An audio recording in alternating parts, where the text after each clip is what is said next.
Baru diresmikan beberapa hari yang lalu, Patrick Kluivert langsung membuat gebrakan mengejutkan untuk timnas Indonesia. Patrick Kluivert mengungkap bahwa kini ia membujuk 4 pemain keturunan Indonesia di Belanda untuk mau bergabung dengan skuad Garuda. Salah satu di antaranya dan kini sedang dalam proses naturalisasi adalah Jairo Riedewald, gelandang Royal Antwerp. Perlu diketahui, Jairo Riedewald merupakan calon naturalisasi timnas Indonesia terbaru yang diproses PSSI. Di momen konferensi persnya sebagai pelatih timnas Indonesia, Patrick menjelaskan perannya sebagai pelatih dalam membujuk pemain keturunan Belanda. Sejauh ini, Patrick Kluivert mengaku sudah berbicara kepada 4 pemain untuk dinaturalisasi. Tapi pelatih pengganti Shin Tae-yong tersebut tidak mau membocorkan secara gamblang siapa-siapa saja yang telah dihubungi. Patrick Kluivert sendiri baru membocorkan satu nama yang telah dibujuknya adalah Jairo Riedewald. Lalu, bagaimana rekam jejak dan profil perjalanan karir sepak bola Jairo Riedewald hingga namanya masuk dalam bidikan sebagai calon pemain naturalisasi untuk memperkuat timnas Indonesia di kualifikasi Piala Dunia 2026?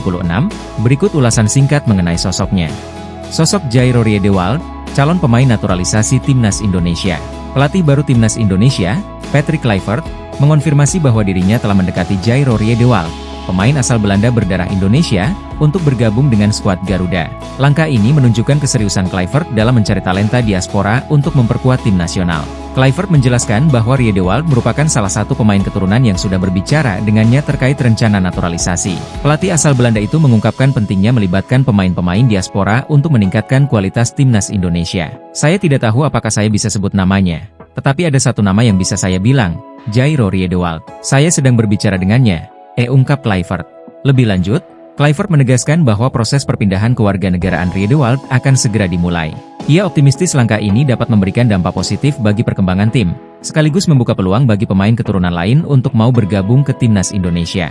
Kami akan segera memproses naturalisasinya, dan dia akan menjadi salah satu di antaranya, kata Kluivert. Lalu, seperti apa profil dan perjalanan karir sepak bola Jairo Riedewald hingga namanya masuk dalam bidikan sebagai calon pemain naturalisasi untuk memperkuat timnas Indonesia di kualifikasi Piala Dunia 2026? Berikut ulasan singkat mengenai sosoknya. Jairo Joachim Riedewald, yang lebih dikenal dengan nama Jairo Riedewald, lahir di Haarlem, Belanda, pada 9 September 1996. Pemain yang memiliki tinggi 182 cm ini berposisi sebagai gelandang bertahan dan dikenal akan kemampuan teknisnya yang mumpuni. Karir internasionalnya mencakup kontribusinya untuk timnas Belanda di berbagai kelompok usia, termasuk 3 kali tampil bersama timnas Belanda. Tentu dengan hadirnya Jairo di lini tengah timnas Indonesia, akan menambah kekuatan baru untuk skuad Garuda. Namun, masih belum diketahui apakah Jairo akan bisa selesai dinaturalisasi sebelum bulan Maret ataukah masih proses. Andai kata Jairo bisa selesai dinaturalisasi bulan Maret dan bisa tampil melawan Australia dan Bahrain, tentu akan semakin besar peluang Indonesia memetik 6 poin dan berpeluang lolos ke Piala Dunia 2026 melalui ronde ketiga ini.